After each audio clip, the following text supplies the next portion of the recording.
President Obama has said his thinking on same-sex marriage is, quote, constantly evolving. Today, his administration announced it will no longer defend the constitutionality of a federal law that defines marriage as only between a man and a woman. Jan Crawford is our chief legal correspondent. Jan, this law denies federal benefits to same-sex couples, even in states where they have a right to marry.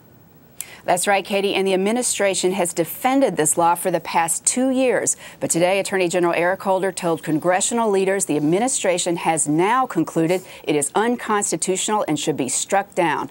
This decision is a major victory for gay rights and possibly could pave the way for same-sex marriage nationwide. But isn't the Justice Department supposed to defend all federal laws, even ones the president doesn't agree with?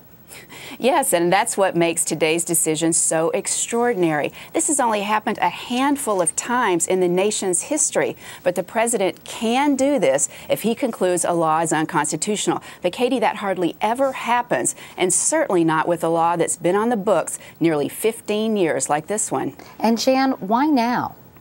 Well, the Attorney General said today that 2 new lawsuits filed late last year in New York prompted the administration to just re-examine its defense of the law. And in doing that, the president decided he just couldn't defend it anymore. All right. Jan Crawford, Jan, thanks very much.